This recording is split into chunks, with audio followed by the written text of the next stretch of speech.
Bonjour à tous et bienvenue dans ce live sur le CRPE 2022. Je me présente, je m'appelle Margot Valex, je suis responsable de formation chez Objectif CRPE, donc je m'occupe de concevoir et de gérer les formations que nous proposons pour préparer au concours toute l'année. Pour ceux qui ne nous connaissent pas, nous sommes une préparation à distance complète au concours depuis maintenant près de 5 ans. Alors aujourd'hui dans ce live, on va parcourir ensemble le CRPE 2022, donc déjà la réforme, vous devez savoir qu'il y a une... Hop, je vais vous montrer, pardon. Vous devez savoir un peu où on en est dans la réforme, les nouvelles épreuves et mes conseils en tant que responsable de formation pour bien commencer l'année. Je veux bien que vous m'indiquiez ici dans le chat si vous êtes sûr de passer le concours, si vous avez passé le concours en 2021, que je vois un peu qui j'ai en face de moi. N'hésitez pas à me dire aussi si l'image et le son sont OK. Apparemment, je vois pas de plainte, donc ça devrait aller. Mais n'hésitez pas à nous prévenir. Hop. Et je présenterai bien sûr à la fin un peu la préparation pour ceux qui le souhaitent. Je pourrais vous montrer un aperçu de ce qu'on fait. Alors, la réforme, où en est-on? C'est important pour vous qui allez passer le concours cette année de comprendre qu'il est un peu différent ce concours puisque ça va être la première édition d'un concours réformé. Alors, c'est quoi cette fameuse réforme dont tout le monde parle? En gros, depuis 2018, il y a une réforme de la formation et du recrutement des enseignants qui est en cours, qui a été annoncée. La réforme de la formation, ça a passé par une refonte du Master MEF. On n'appelle plus ça des INSPE comme avant, c'est devenu des INSPE. Alors au-delà du changement sémantique pur, il y a vraiment un changement dans l'attribution et qui est en charge de concevoir les formations. On a mis en place ce qu'on appelle un dispositif de pré-professionnalisation. L'idée, c'est qu'on permet à certains étudiants qui, dès la L2, la L3, savent qu'ils veulent devenir professeurs des écoles, de rentrer dans une filière particulière. Une réforme du concours, le recrutement, comme on l'a dit, et le fait qu'on change la place dans le cursus, puisque le concours sera désormais en M2, et non plus à la fin du M1, comme c'est le cas actuellement. Ça, c'est la réforme. Alors, pourquoi est-ce qu'on fait cette réforme? On peut se demander. Alors, il y a pas mal d'infos. Il y a pas mal de raisons, pardon. La première, c'est que quand c'était en M1, ça coupait un peu l'esprit master du Master MEF, puisque les étudiants en M1 étaient à cheval entre la préparation concours, la moitié de leur master, et qu'en M2, ils étaient en formation avec d'autres personnes. Et donc, il y avait vraiment un problème de fond là-dessus. C'est aussi une raison, je ne sais pas, est-ce que vous pouvez me dire s'il y a des personnes en reconversion professionnelle dans le chat en face de moi, ça m'intéresse puisque nous, c'est à peu près 85% de nos étudiants des reconversions. Et en effet, il y avait quelque chose dans la précédente réforme que l'État n'avait pas envisagé, c'est qu'il y a eu une telle hausse de ce qu'ils appellent les secondes carrières et de personnes en reconversion. Donc l'idée, c'était aussi de réfléchir à la formation et à la place du concours. Enfin, la formation des professeurs paraissait comme déconnectée du terrain. Et notamment, maintenant, il y a par exemple une des mesures qui a été prise, c'est qu'il y ait au moins un tiers des professeurs en INSPE, soit des personnes en poste actuellement. Il y a plein de personnes en reconversion. Super, c'est un très beau projet. Comme le dit Mélina, qui m'aide à modérer dans le chat, vous êtes au bon endroit. Alors, oui, si je ne peux pas répondre, n'hésitez pas à poser vos questions. Mélina me seconde pour répondre, et puis moi, je pourrais répondre aussi au fil un peu de l'eau. Alors, donc aujourd'hui, qu'est-ce qu'on sait? Donc je vous l'ai dit, donc c'est plutôt le ministère de l'Éducation nationale et les académies qui reprennent la formation des enseignants, refonte du master, réforme du concours. Alors, le réforme du concours, je vais vous détailler toutes les épreuves. On passe désormais aujourd'hui à 3 épreuves d'admissibilité, 2 épreuves d'admission. Important pour tout le monde, toutes les voies de concours sont confirmées. Le CRPE, c'est un concours, mais il y a plusieurs voies d'accès et plusieurs conditions d'éligibilité. On a le concours externe, qui est la voie du CRPE la plus classique. Le troisième voie qui s'adresse aux personnes qui ont une expérience professionnelle et qui n'ont pas forcément le diplôme requis pour le concours externe. Et le second concours interne qui concerne les personnes qui ont déjà eu une expérience dans le service public. Ce sont des voies et sur l'arrêté du CRPE, il est clairement indiqué que ça vaut la réforme pour le troisième, le second concours et le concours externe. Donc à tous ceux qui avaient peur qu'une de ces 3 voies ne soit supprimée, a priori elles ne le seront pas. Il existe pour le concours externe, qui exige un niveau de diplôme, a priori le Master 2. Ça n'a pas encore été confirmé exactement pour le ministère, mais comme les épreuves sont déplacées en fin de Master 2 pour les MEF, on peut en conclure assez facilement que pour les autres candidats libres, un niveau Master 2 va aussi être exigé. Sinon, il y aura une différence de niveau. Il existe une dérogation pour les parents de 3 enfants. Beaucoup s'inquiètent de savoir si cette dérogation va être supprimée ou non. Aujourd'hui, il n'y a pas eu d'information sur les conditions d'éligibilité. Toutefois, cette dérogation, ce n'est pas du tout une dérogation que pour le CRPE, c'est une dérogation qui existe pour tous les concours de la fonction publique, et donc on imagine mal qu'elle soit supprimée seulement pour ce concours-là. Donc je vous rassure là-dessus. Mais c'est un peu compliqué aujourd'hui pour vous, candidats au CRPE 2022, c'est qu'il n'y a pas encore eu la confirmation officielle de comment ça va se passer concrètement l'après-concours. Hein, on suppose qu'il y aura des voies différentes pour ceux qui ont fait le Master MEF que les autres. Les conditions exactes d'éligibilité, même si, comme je viens de vous dire, on suppose qu'on va demander un niveau Master 2, tant que c'est pas écrit noir sur blanc, moi j'attends de voir, mais quand même, a priori, ça va être niveau Bac plus 5, donc Master 2 pour le concours externe, et que les dérogations et les autres voies seront toujours les mêmes, mais on attend la confirmation. Et on ne sait pas encore exactement si ce que vous allez devoir faire à l'inscription va être modifié. Le CRPE, c'est un concours, donc je rappelle, pour devenir enseignant de la maternelle à l'école primaire, et c'est un concours que l'on passe et dont on doit choisir si on veut enseigner dans le public ou dans les établissements privés sous contrat. Donc est-ce que ce choix sera toujours à l'inscription? A priori oui, mais on n'a pas encore eu. Est-ce qu'il y aura toujours les attestations de secourisme et de natation? Encore une fois, pour moi, oui, c'est la logique. On vous demande ces 2 attestations. Donc pour être admis, il faut avoir un brevet de 50 mètres de natation et une attestation de formation au premier secours pour des raisons de sécurité, que vous puissiez prendre en charge des éventuels problèmes. Et donc ça, encore une fois, ça n'a pas été confirmé, mais il y a de grandes chances que oui, ça soit toujours d'actualité. Donc je préfère vous dire ce qu'on ne sait pas encore exactement. Alors, la 3e voie efface la condition de Master 2, me dit Dodi. En fait, la 3e voie, c'est une voie sans condition de diplôme, accordée aux personnes qui ont cumulé un certain nombre d'années d'expérience professionnelle. C'est 5 années aujourd'hui pour le CRPE. Donc si vous avez 5 années d'expérience professionnelle dans le privé, c'est une voie pour les personnes et il n'y a pas de condition de diplôme.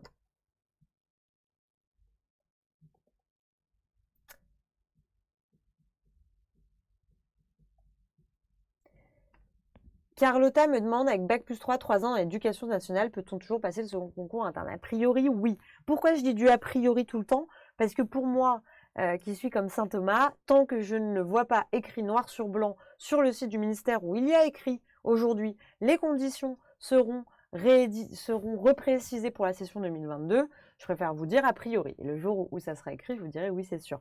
Mais donc, la voie du second concours interne est confirmée.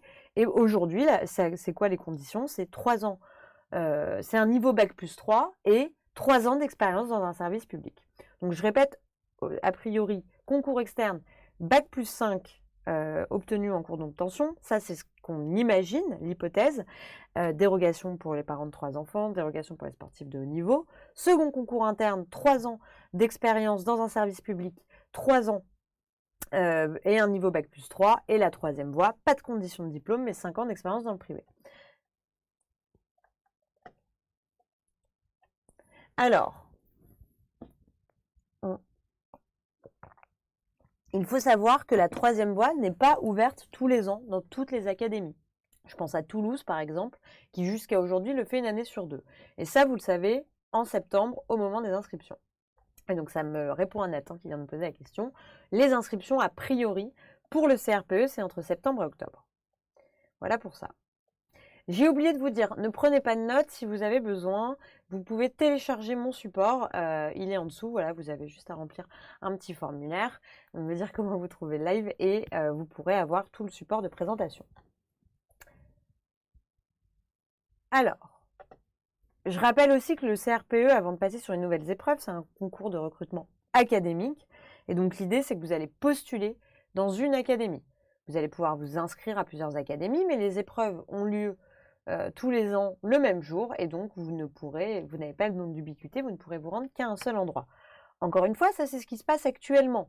Il y a de 99% de chances qu'il se passe la même chose l'année prochaine, mais comme on est dans une année de réforme, j'attends d'avoir la confirmation officielle. Alors, je vais passer aux nouvelles épreuves. Je vais laisser Mélina répondre à aux conditions d'éligibilité. Aujourd'hui, donc, nouveau CRPE, 3 épreuves écrites d'admissibilité, l'épreuve de français 3 heures, l'épreuve de maths, l'épreuve écrite d'application, suivi de 2 épreuves orales d'admission, l'épreuve de leçons, l'épreuve d'entretien et une épreuve facultative en LVE. Je vais y revenir, ne vous inquiétez pas. Alors, regardez, ça c'est très important pour vous en tant que préparationnaire du concours, de comprendre qu'est-ce qu'il se passe au niveau des coefficients. Parce que vous êtes là pour faire vous êtes là pour avoir des stratégies, et donc regardez bien et dites-moi un peu ce que vous voyez. Donc là, c'est les épreuves écrites, hein, donc 20 points, 20 points, 20 points, 11% pour chacune, et ça, c'est les 2 épreuves orales, les épreuves d'admission. Je précise que le pourcentage, c'est le pourcentage total du CRPE. Et quand on voit ça, de quoi on s'aperçoit si, je dis ça parce que c'est très important et je le répète tout le temps aux élèves, mais si on essaye d'être stratège et que notre but, c'est vraiment d'être admis au concours, il y a une stratégie qui se dégage assez clairement quand on regarde ces pourcentages et ces coefficients. Je vous laisse essayer de deviner laquelle c'est. Et je vais regarder en attendant s'il y a des petites questions. Bon, je vois que Mélina vous répond très bien. Alors, Swazik a raison. L'oral compte pas pour la moitié, Swazik. L'oral compte pour les 2/3 des points. 44%, presque la moitié sur l'oral de leçon. 22% des points sur l'épreuve d'entretien. Autrement dit, c'est très bien de franchir l'admissibilité, mais si on n'assure pas les oraux derrière, eh bien c'est la catastrophe. Et là, je peux vous le dire, tous les ans, je répète ça aux élèves toute l'année, tous les ans, je le sais, c'est compliqué parfois de se projeter dans l'oral quand on n'a pas fait l'écrit, mais ceux qui ne révisent pas l'écrit dès le début de l'année sont submergés après les épreuves écrites et vraiment paniquent totalement devant tout ce qu'il y a à faire, parce qu'on va le voir, c'est des oraux assez costauds. Donc, c'est exactement ça qu'il faut voir. Et donc, l'intérêt, c'est tout à fait de commencer à réviser les oraux dès le début de l'année. Vous ne pouvez pas vous permettre, honnêtement, surtout si vous êtes dans des académies assez difficiles, mais même une académie facile, c'est important, de mettre l'oral de côté et de vous dire je fais les écrits à fond, je verrai après. Ça, c'est une stratégie pas gagnante parce que il y en a qui ont réussi. J'en connais qui ont réussi, ça arrive, il n'y a pas de problème. Mais honnêtement, ce que vous vous prenez dans la tronche quand vous avez fini les écrits, vous devez vous lancer sur les oraux, c'est très compliqué. Donc il faut vraiment avoir ça en tête. C'est pour ça que je vous le dis dès le début de mon live. Alors, on va passer sur l'épreuve, épreuve par épreuve. Je vais vous donner des petits conseils, je vais vous dire comment ça se passe chez nous. L'épreuve disciplinaire de français. C'est la première épreuve que vous passez, ça dure 3 heures, 3 parties. Première partie, étude de la langue, grammaire. Deuxième partie, lexicologie. Lexicologie, pour ceux qui ne le savent pas encore, c'est en gros la composition des mots. Comment sont composés les mots. Troisième partie, un raisonnement rédigé. En fait, vous allez avoir un texte support pour ces 3 parties. Un extrait de roman, de la littérature, un essai, voilà, 400-600 mots. Et vous allez avoir, donc c'est à partir de ce texte qu'il y aura des questions sur les 2 autres parties d'ailleurs. Hein. Par exemple, vous allez devoir analyser des morceaux de ce texte. Et aussi, c'est là que vous allez avoir à produire un raisonnement rédigé. On va vous demander de répondre à une sorte de dissertation, mais avec la pluie d'un texte, et aussi en mobilisant vos connaissances personnelles. Alors, énormément de personnes, quand ils ont publié les sujets zéro qui avaient écrit ça, que vous allez devoir mobiliser vos connaissances personnelles, étaient en panique. Je vous rassure, hein, on reste sur un concours. Donc oui, il va falloir que vous ayez un peu de bagage. On ne va pas vous demander que vous n'êtes pas là pour préparer le CAPES de lettres, mais l'idée c'est que vous sachiez répondre, produire une argumentation et avoir des exemples de mots. Ça peut être des exemples issus de la littérature, ça peut être d'autres choses qui vous touchent aussi. Tant que vous arrivez à produire ce raisonnement structuré et rédigé, c'est ça le plus important.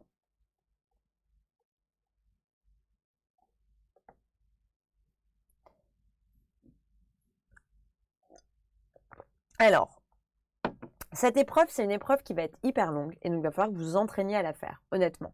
Puisque les parties type troisième partie, raisonnement rédigé, c'est quelque chose où facilement on peut mettre à peu près 3-4 heures dessus, alors que c'est une épreuve de 3 heures. Donc l'enjeu, ça va être de faire toutes les parties dans les temps et du coup d'arriver à finir. Et donc pour ça, il n'y a qu'une seule chose à faire, c'est s'entraîner en faisant des sujets. La lexicologie prend de l'importance aujourd'hui, puisqu'avant c'était que des petites questions dans la partie 2 de l'épreuve, pour ceux qui le connaissent. Aujourd'hui, ça devient une partie à part entière. On rappelle qu'on est dans une épreuve de français et donc votre qualité de l'expression et votre orthographe vont être scrutés. On n'a pas le barème des points. Aujourd'hui, ce qui est fait, c'est qu'il y a 5 points qui sont accordés à l'orthographe dans l'épreuve actuelle. On peut supposer, même si on n'est pas sûr, qu'il y aura aussi des points alloués à cela. C'est très important, c'est une épreuve. N'oubliez pas que vous postulez à un emploi et que votre métier, ça va être d'enseigner, notamment l'écriture et la lecture. Donc, on va vous demander une qualité d'expression, une bonne qualité d'expression écrite et orale. Ça va vous suivre. Ça va être aussi un des fils conducteurs de votre préparation et une compétence qu'il va falloir acquérir. Donc, si vous savez déjà que vous avez des petits soucis d'orthographe, on a largement le temps, on est le 8 juin, mais il va falloir commencer à s'y remettre. Alors, pour ceux qui me demandent, qu'est-ce que c'est le développement par rapport à l'analyse? C'est pas tout à fait pareil, puisque l'analyse de texte dans l'ancien CRPE, ça correspondait à, il y avait 4 textes qu'il fallait mettre en concurrence, il fallait mettre des idées, il y avait une question. Là, il n'y en a qu'un. Donc, il va falloir puiser dans vos connaissances pour trouver d'autres exemples. Et ça fait peur à beaucoup, je vous rassure, ça peut être des exemples plus ou moins simples, ça peut même être d'autres choses de la vie si c'est bien tourné qui peuvent vous aider à appuyer votre propos. On se rapproche un peu plus de la dissertation.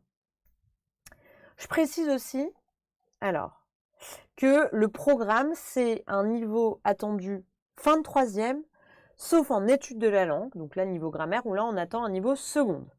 Donc ça, c'est ce que vous allez devoir maîtriser. Donc si vous voulez voir à quoi ça ressemble et que vous avez des enfants en 3e ou que vous voulez regarder sur Internet, regardez un peu ce qu'ils peuvent faire en classe de 3e sur ces volets-là. Alors, chez nous, comment ça se marche? On commence par cette fameuse remise à niveau, puisque l'étude de la langue est quand même très importante, sur tous les volets de la grammaire. Et puis, pendant l'année, on va préparer à l'épreuve avec de la méthodologie pour traiter cette fameux raisonnement rédigé. On commence par une méthode globale en 2 parties, puis des approfondissements sur le développement, la problématique, ce genre de choses.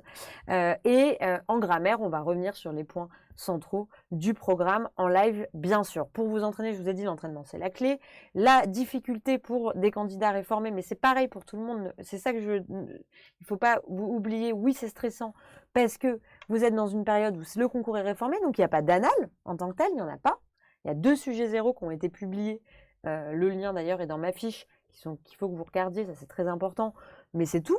Et donc, il va falloir s'entraîner là-dessus. Donc, nous, il y aura en plus des sujets zéro dont on va parler, des concours blancs réalisés par nos professeurs d'après le modèle des sujets zéro. Et donc, ces concours blancs seront bien sûr l'intérêt d'un bon entraînement, c'est d'avoir aussi un retour vidéo corrigé par un professeur de français. Alors, je regarde s'il y a des petites questions et après, je vais passer à l'épreuve de maths.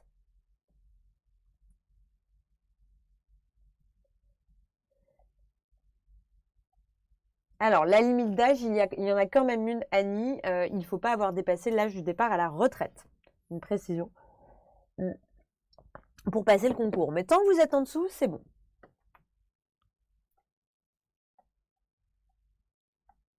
Alors, on va passer aux mathématiques.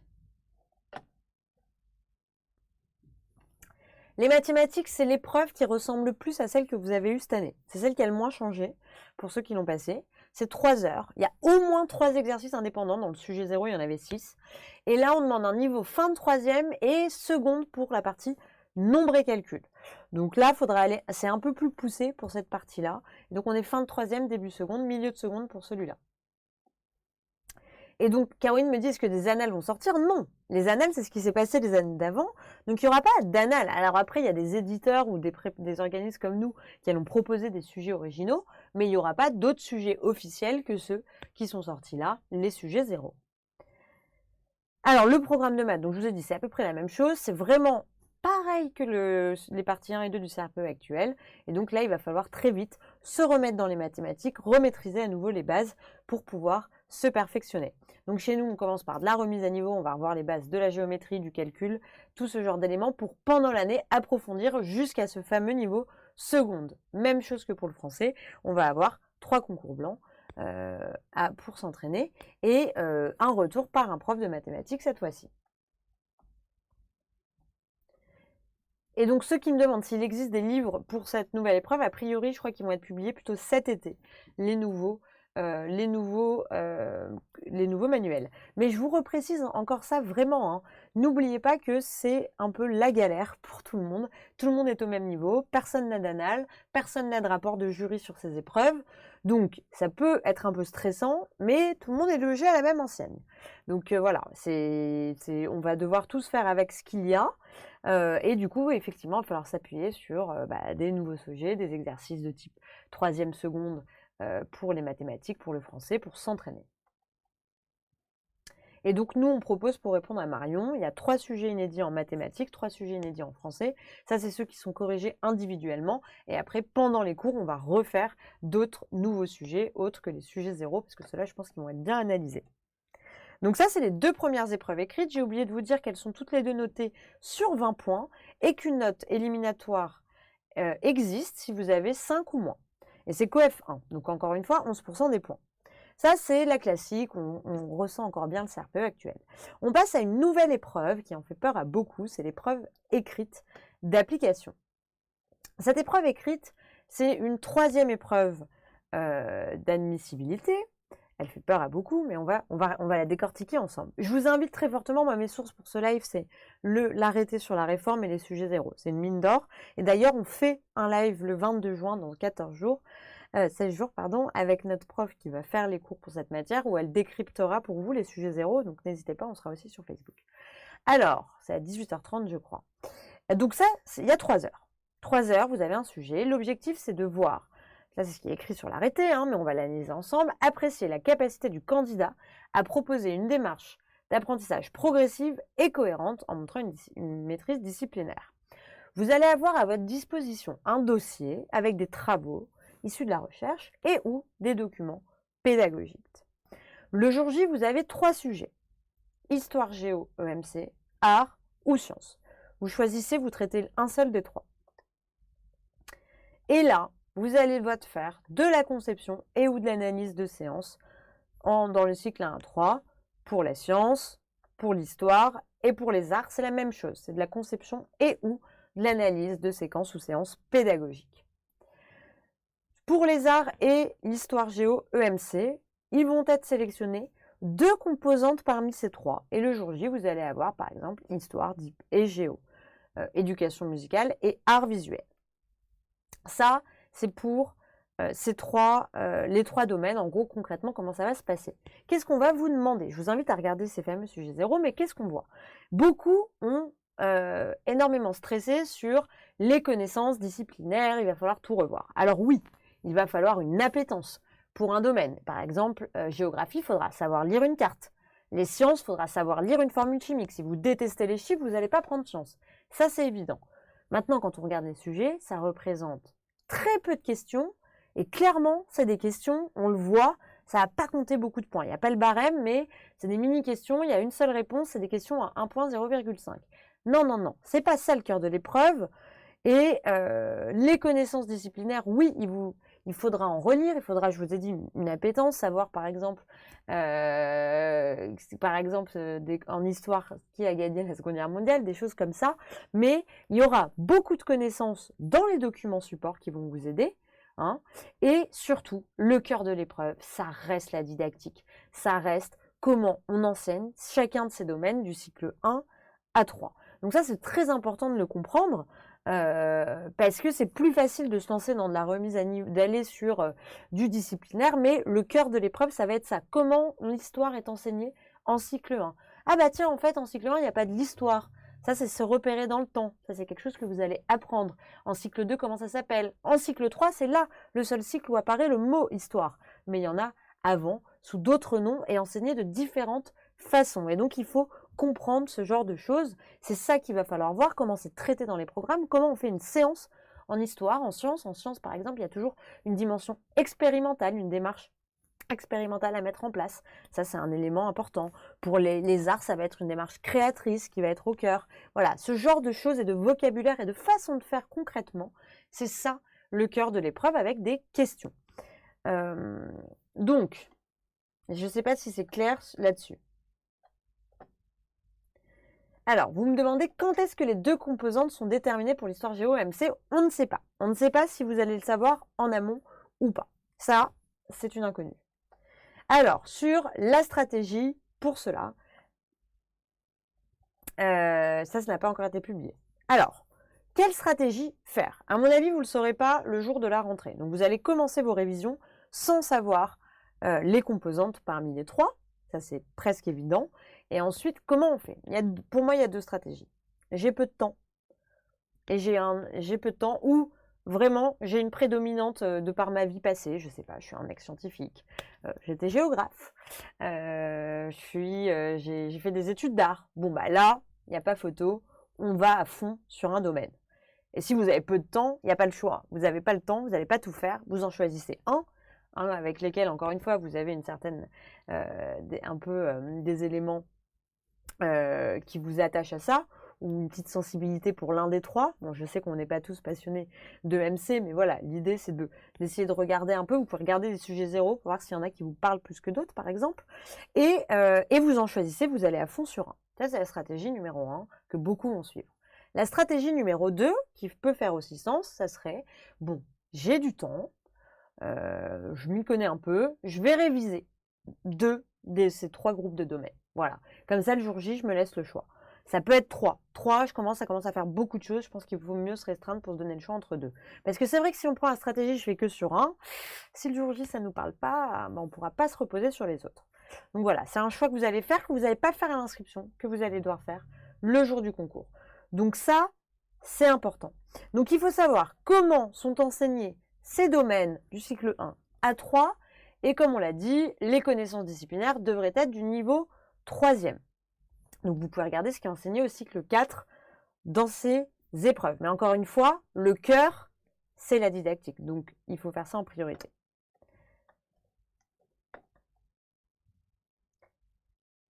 Alors, je précise pour ceux qui me demandent. Alors, je regarde à vos questions. Donc ça, j'ai répondu. Donc, faut-il connaître les BO dans chacune des disciplines? Donc, celles sur lesquelles vous vous concentrez. Il ne faut pas les apprendre par cœur. On est dans une logique où, a priori, et là, on l'a vu dans les sujets zéro, donc ça confirme ce qu'on pensait, ils vont vous donner les programmes. En fait, là, on est dans quelque chose de beaucoup plus professionnel. Ça va être vous en tant que prof. Les profs, ils ne connaissent pas les programmes par cœur. Par contre, ils ont les programmes imprimés. Ils s'y réfèrent. Mais l'époque où, en didactique, on vous demandait de citer des points de programme avec des compétences associées, c'est plus le but de l'exercice. Donc, il se peut que vous ayez, et on l'a vu, là, il y a plusieurs sujets où il y a l'extrait du programme. Mais par contre, voilà, savoir se repérer, comment ça s'appelle, où on en est, ce qu'il y avait ailleurs, oui, vous allez devoir vous approprier les programmes dans les disciplines que vous choisissez de réviser.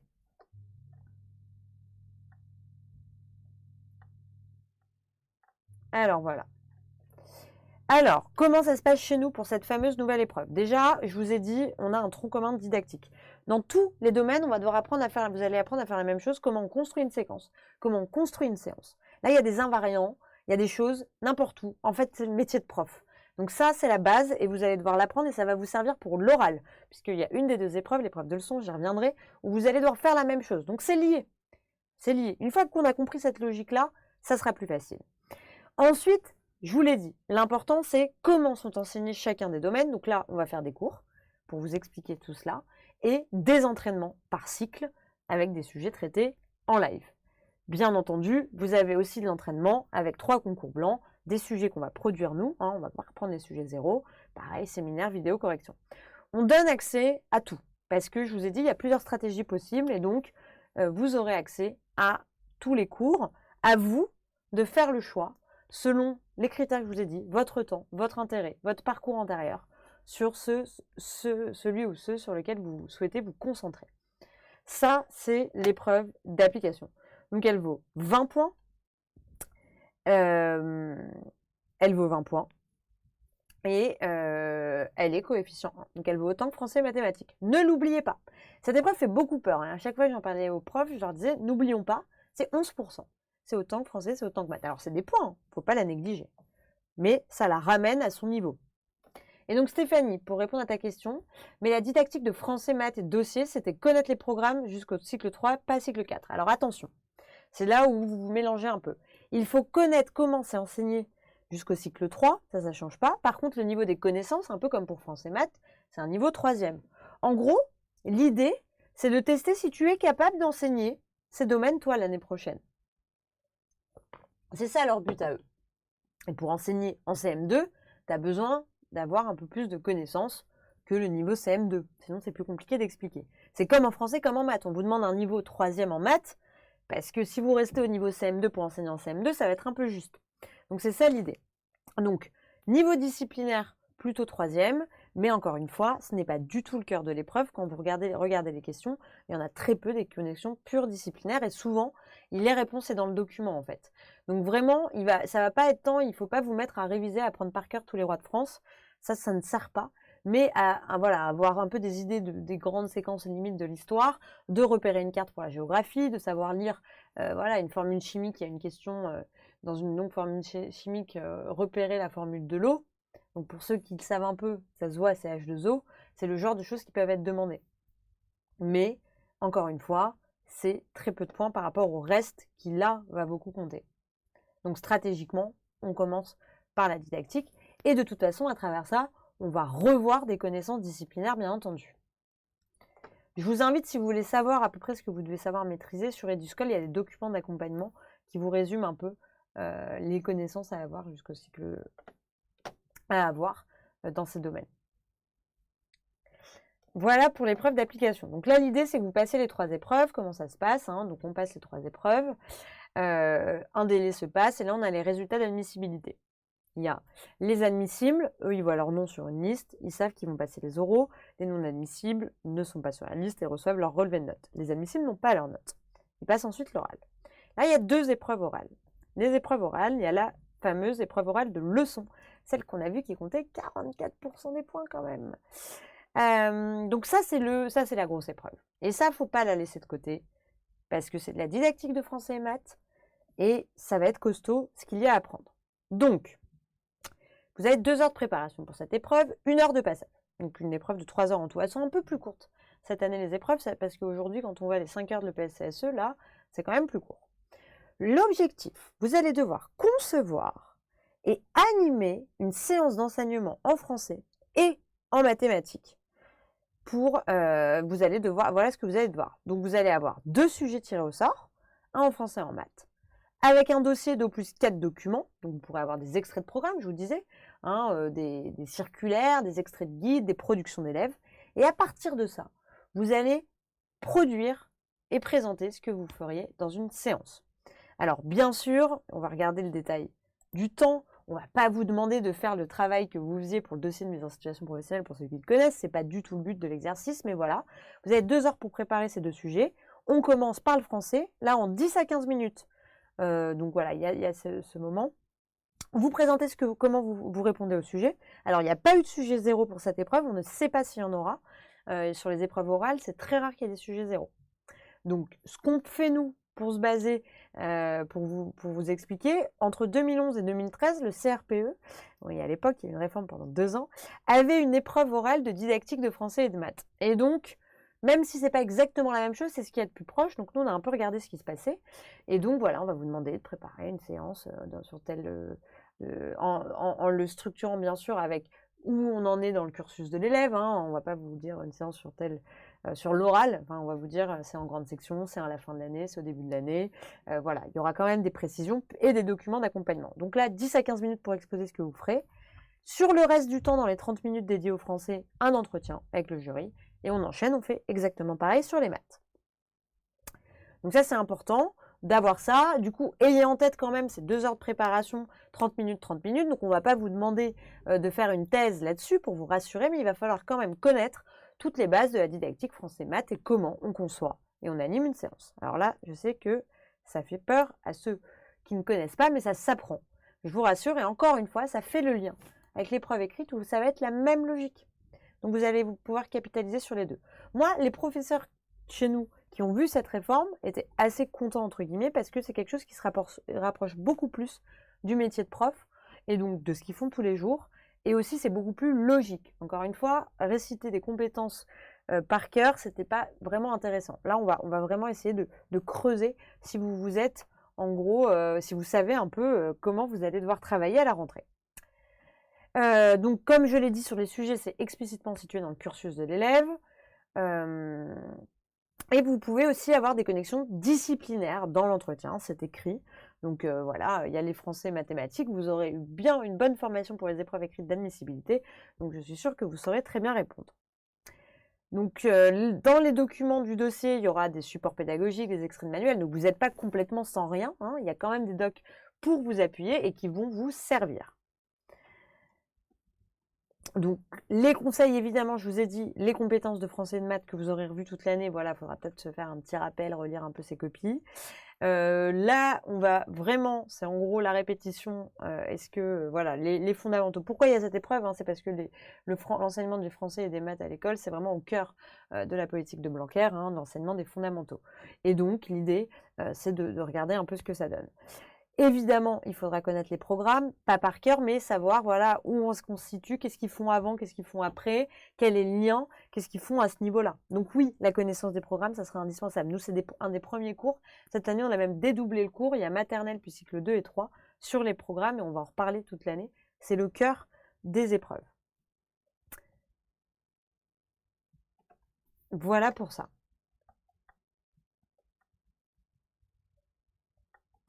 Alors, nous, comment on fait ça? On a décidé de doubler la formation en didactique par rapport à l'année précédente. On va avoir une sorte de mise à niveau de didactique où là, on va voir les essentiels à savoir en maths et en français. C'est 10 modules préenregistrés. Puis ensuite, en live, là, on va se concentrer sur comment on conçoit une séance et dans tous les domaines, à tous les cycles. Écrire en cycle 1, écrire en cycle 2, écrire en cycle 3.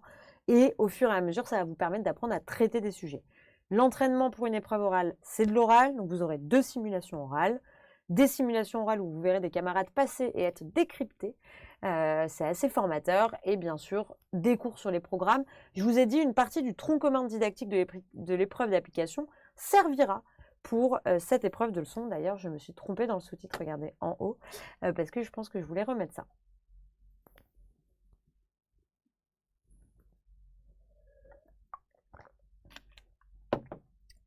Donc ça, c'était l'épreuve orale de leçon. L'épreuve orale d'entretien, je vais passer à ça. Donc, pardon, on rappelle, coefficient 4, 20 points, une note de 0 ou égale à 0 est éliminatoire. Alors, l'épreuve orale d'entretien, elle ressemble un peu à celle qui s'appelle l'épreuve orale d'entretien aujourd'hui. C'est pas tout à fait pareil. Là, il y a 30 minutes de préparation, 1h05, c'est très précis, de passage. Alors, 2 parties, l'EPS, éducation physique et sportive, et la motivation et la connaissance du système éducatif. Là, les extraits que je vous mets, c'est ce qui est écrit dans les arrêtés. Hein, parce que moi, encore une fois, je veux qu'on parte vraiment de ce qui est officiel pour pas que de fausses rumeurs se répandent. Donc, le candidat a pour but d'élaborer une proposition de situation d'apprentissage à partir d'une situation qu'on va lui donner. Ça, c'est l'EPS. C'est là, le temps de préparation sera alloué à l'EPS. Et motivation et candidat. Donc là, c'est vraiment service public, votre capacité à vous projeter dans le métier. Alors, encore une fois, ça, c'est pas mal ce petit schéma pour vous rendre un peu compte à quelle sauce vous allez être mangé. 30 minutes de préparation. Donc vous arrivez, vous recevez le sujet de PS. 30 minutes de préparation, vous passez. 15 minutes maximum. Ils sont plus aussi précis sur les temps. Vous remarquez qu'il y a une petite latitude qui est donnée. Donc 15 minutes pour exposer votre réponse au sujet, puis entretien en EPS. On enchaîne. Motivation et CSE. Là, vous avez 5 minutes où vous allez devoir vous présenter. Suivi de 10 minutes d'échange avec le jury sur votre parcours, votre motivation. En gros, pourquoi vous êtes là aujourd'hui. Et ensuite, on finit par 20 minutes avec 2 mises en situation liées à la connaissance du système éducatif. Donc, vous voyez, c'est très séquencé, ça va très vite. Vous n'allez pas voir le temps passer. Je vais vous décrypter chaque partie. Alors, l'EPS. Donc là, vous allez avoir un contexte d'enseignement et un objectif d'acquisition. Vous êtes en CE2, vos élèves s'entendent mal. Que faites-vous? Je dis n'importe quoi, hein, pour favoriser la coopération. Vous allez devoir choisir un champ d'apprentissage et une APSA. Par exemple, pour la coopération, on peut supposer que vous allez peut-être faire des jeux collectifs plutôt que de la natation. Ou alors des jeux collectifs dans la natation, je ne sais pas. Mais voilà, l'idée c'est de proposer quelque chose d'adapté. Et ensuite, vous allez exposer au jury comment vous allez répondre à ce sujet. Ils insistent dessus sur la connaissance en matière de développement de l'enfant, à la fois psychologique et moteur. Donc, il va falloir connaître ça, le fonctionnement du corps, l'éducation à la santé, hein, ça c'est au cœur quand même de l'EPS, et les aspects réglementaires et sécuritaires. Ne pas dire qu'on laisse les enfants tout seuls au bout d'un moment pour aller voir de l'autre côté du stade ce qui se passe, ce genre de choses. Voilà, pour montrer qu'en gros, vous êtes capable d'identifier les règles de sécurité élémentaires. Et vous allez devoir apprendre à construire une séquence et une séance. On y revient encore pour cette épreuve. Vous voyez, c'est le fil conducteur de tout ce CRPE. Comment on construit une séance et une séquence. Et encore une fois, il y aura des liens entre l'EPS et les autres matières là-dessus. On a toujours des objectifs, une durée pour une séance, voilà, et dans la façon de la construire. Donc ça, on va le voir ensemble. Donc nous, pour l'EPS, donc là, on va traiter tous les champs d'apprentissage. C'est plus une entrée par APSA, pour ceux qui connaissent l'ancienne EPS, c'est une entrée par champ d'apprentissage, ce qui est en fait plus logique. On ne sait pas encore si des académies vont définir des APSA sur lesquels pourront être interrogés sur les candidats. Ça n'a pas été dit, donc a priori, pour moi, il faudra pouvoir adapter en fonction de toutes les APSA. Donc on va traiter des sujets, si on n'a pas de sujet zéro, là on va traiter des situations, puisque c'est la chose qui est posée, hein, et vous allez vous entraîner avec des simulations orales. Alors effectivement, s'entraîner sans sujet, c'est compliqué. Du coup, il va falloir s'appuyer sur des personnes qui risquent d'être les jurys, notamment des conseillers pédagogiques spécialisés EPS, une des spécialisations, qui sont les jurys du concours et qui nous aideront à y voir plus clair sur le type du sujet.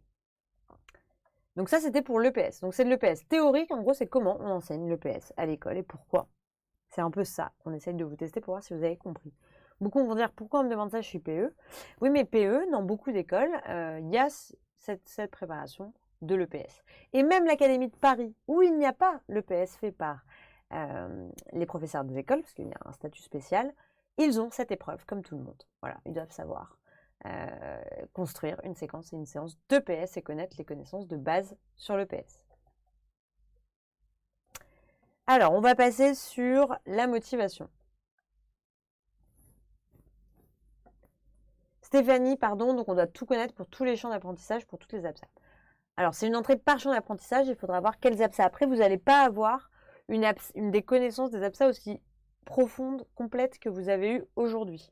Parce que ça ne va pas être le cœur. Aujourd'hui, le cœur, c'est on part de l'APSA pour développer une situation. Là, on va partir d'un contexte et on va devoir y apporter une APSA support. On ne va pas être dans la même démarche. Et donc, on ne va pas demander une connaissance aussi approfondie, mais il faudra les connaître. Alors, nouveauté de cette année, il y aura une fiche de candidature à remplir en amont de cette épreuve. Je vous rassure, elle est très courte et l'idée, c'est de mettre un résumé de vos expériences passées. Puisque, nouveauté totale pour le CRPE, pour le coup, on va avoir une sorte d'entretien de motivation. Donc, vous allez devoir vous présenter pendant 5 minutes et présenter votre parcours et votre expérience, les enseignements que vous avez suivis, vos stages, vos expériences à l'étranger, votre engagement, ce genre de choses. En gros, puisez dans votre expérience personnelle pour montrer pourquoi vous êtes là aujourd'hui et quelle est votre motivation. Beaucoup de personnes en reconversion parmi nos élèves, donc je suppose que vous aussi ça vous stresse parce que vous vous dites mais moi je n'ai pas fait ça, je n'ai pas ce parcours un peu classique de l'étudiant qui arrive à la fin de son master. Ce n'est pas grave, dans chacun d'entre vous, je suis convaincue, il y a des pistes à exploiter pour attester de votre motivation et de la cohérence de votre projet. Ça c'est quelque chose qui existe quand même, ces entretiens de motivation dans énormément de filières, donc rassurez-vous. Il faut apprendre à le faire, il va falloir apprendre à construire parfaitement cette présentation, mais elle est à la portée de tous. Il va falloir évidemment puiser dans votre expérience, faire des liens cohérents, mais si vous êtes là, vous avez envie de tenter cette aventure de folie qu'est le passer le CRPE, on va trouver quelque chose chez vous pour attester de votre motivation et de la cohérence aussi avec votre parcours. Mais beaucoup vont me dire, mais moi, j'ai pas du tout fait ça. Mais peut-être que vous avez eu des expériences passées dans de la formation, vous avez aimé la transmission à tel moment dans votre entreprise ou des choses comme ça. C'est ça qu'il va falloir aller puiser. Alors, échange avec le jury. Ensuite, pour montrer ce qui conduit à vous présenter au concours. Donc là, ils vont vous demander un peu vos motivations. En gros, il ne faut pas, pour la caricaturer vraiment très large, ceux qui veulent venir passer le CRPE juste pour les vacances, c'est pas une bonne idée, c'est encore moins une bonne idée de le dire ici. Voilà, l'idée c'est de montrer que vous êtes motivé par le poste en fait, comme des entretiens. Et pour ceux qui sont en reconversion, vous qui en avez vu passer des entretiens, vous avez quand même un avantage non négligeable. Ne l'oubliez pas.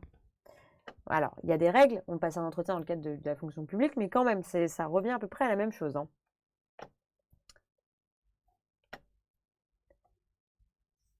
Ensuite, on enchaîne tout de suite, vous voyez, ça va très vite avec 2 mises en situation. Une d'enseignement et une en lien avec la vie scolaire. Exemple, des situations très concrètes. Vous êtes en classe, un élève part en courant, qu'est-ce que vous faites? Voilà, des choses comme ça. Et donc là, vous allez devoir montrer que vous connaissez le système éducatif, que vous connaissez un peu les règles, comment on agit, et surtout, ils insistent, les valeurs de la République, on n'oublie pas, on est là, vous allez devenir fonctionnaire d'État, c'est quelque chose que vous devez prendre conscience dès aujourd'hui, hein. Donc on devient fonctionnaire d'État, et donc il y a un ensemble de valeurs, il faut coller à ça, tout comme quand vous postulez dans une entreprise, il faut quand même une certaine appétence pour la culture de l'entreprise, là c'est encore plus fort, hein. On est là, on est en première ligne, et donc, en tant que fonctionnaire d'État, il faut adhérer tout à fait aux valeurs de la République, entre autres.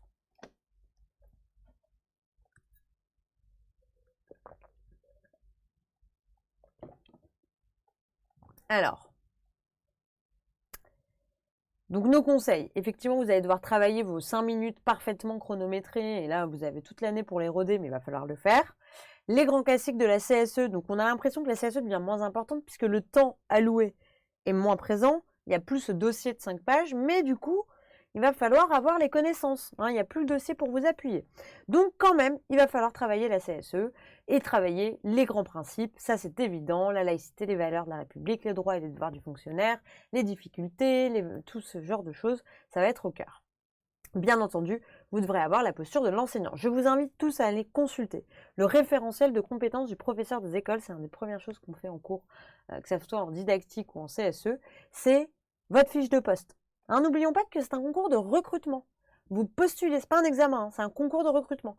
Vous postulez un poste. Eh bien, la fiche de poste, c'est le référentiel des compétences. Donc, allez regarder les compétences à maîtriser. Et donc nous, il y aura des coachings pour justement ces 5 minutes de présentation, comment les faire, comment les dire, sur quoi capitaliser, des cours internet en direct sur tous les thèmes de CSE, on va vraiment là encore plus être dans le concret, hein, s'approcher de situations très concrètes, et des simulations, deux simulations, une avant les écrits, on fait toujours un oral, donc il y aura un oral de chaque épreuve, là pour ceux qui m'ont suivi sur la préparation complète avant les écrits, et un après les oraux, pour vous obliger à faire des oraux avant. Je sais que chaque année, les élèves, il y en a certains qui vraiment nous détestent de mettre un oral avant les écrits, mais après beaucoup nous remercient parce que c'est la seule façon pour eux un peu de s'y mettre. On le connaît, c'est d'avoir une échéance. Et donc ça aide. Et je vous rassure, pour celui avant les écrits, on donne des petites indications pour vous guider dans les révisions. Alors, dernière nouveauté, c'est l'épreuve facultative de LVE. Alors, vous le savez ou vous ne le savez pas, mais l'enseignement des langues vivantes étrangères à l'école, c'est quelque chose aussi qui est au cœur de la politique de Jean-Michel Blanquer. Et donc, ce n'est pas... évidemment, ça fait sens qu'il y ait une épreuve aujourd'hui dédiée à ça. Donc, c'est une épreuve que vous choisirez à l'inscription au CRPE, vous choisirez ou non de la passer, dans une des langues les plus enseignées, c'est-à-dire allemand, espagnol, anglais, italien. Vous choisissez la langue, c'est une épreuve notée sur 20 points, seuls les points au-dessus de la moyenne comptent, et l'objectif, c'est de présenter un document didactique ou pédagogique et expliquer comment vous l'utiliseriez. Alors, comment ça se passe? Vous arrivez, vous avez 30 minutes de présentation. Vous avez un dossier, vous avez un document de 2 pages maximum. Et là, vous commencez après les 30 minutes à présenter ce document dans la langue. Vous présentez, puis présentez le document. Ensuite, vous faites un exposé en français pendant 10 minutes où vous expliquez comment vous présenterez le document, comment vous utiliserez le document vous-même dans une séance. Et ça finit par un échange dans la langue, encore une fois, du jury sur votre exposé. Donc voilà, ça peut être une séance, ça peut être une production d'élèves, un document d'évaluation, voilà, tout ça. Donc il y aura un petit vocabulaire pédagogique à apprendre et surtout, encore une fois, on y revient, c'est toujours la même chose. Quelles sont les spécificités de l'enseignement des langues vivantes étrangères à l'école? Comment on fait en cycle 1, comment on fait en cycle 2, comment on fait en cycle 3? Et encore une fois, ça va être les programmes. Vous avez l'impression que je me répète, mais c'est vrai qu'il y a une vraie logique dans ce CRPE et qu'à partir du moment où vous allez comprendre comment on fait, vous allez pouvoir plus facilement vous repérer. Je trouve ça un concours beaucoup plus logique. Le niveau, c'est niveau B2. Alors B2, c'est en gros intermédiaire avancé. Vous pouvez vous exprimer à peu près et comprendre tous les sujets. C'est pas bilingue, hein, donc il faut bien s'exprimer. Vous pourrez avoir le dictionnaire monolingue ou bilingue, ça sera autorisé. Intéressant. Et donc nos conseils, c'est si vous n'y connaissez rien, que vous ne savez parler aucune langue ou très peu, vous avez vu, le concours est déjà lourd, peut-être ne vous mettez pas dessus ou alors vous y allez vraiment dans les poches. Mais en gros, ça va être compliqué pour la qualité expression qui est quand même jugée. Si vous avez un niveau de langue, le niveau, allez, même le niveau B1, que vous vous sentez, là vous pouvez y aller puisque seuls les points au-dessus de la moyenne comptent.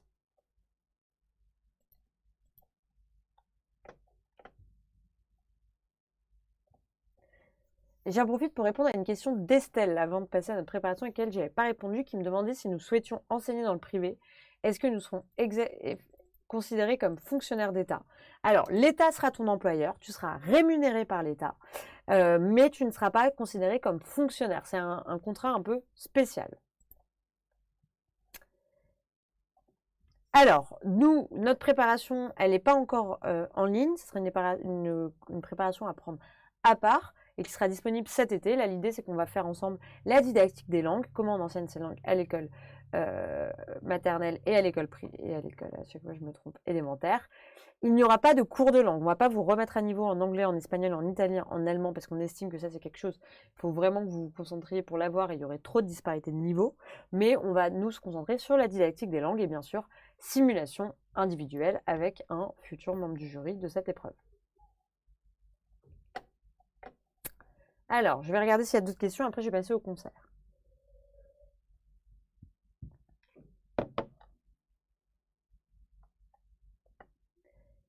Est-ce que vous... Ah oui, ça, elle a répondu. Bon, voilà, je vois que Mélina répond un peu. Caroline, est-ce que le jury saura par avance sur quel sujet vont nous interroger en CSE ou ils se basent sur notre présentation? C'est une très bonne question, Caroline, auquel je n'ai pas la réponse, puisque il n'y a pas eu ni de sujet zéro, ni les jurys. Enfin, nous, on a plein, presque l'intégralité de nos intervenants, nos formateurs sont des membres du jury, et souvent, ils sont briefés quelques semaines avant les oraux. Donc, on va essayer d'avoir des informations, mais a priori, aujourd'hui, je pense qu'ils auront une banque de mise en situation, c'est ça, on a déjà discuté le plus probable, et qu'effectivement, ils décideront lesquels ils vous posent parmi les deux.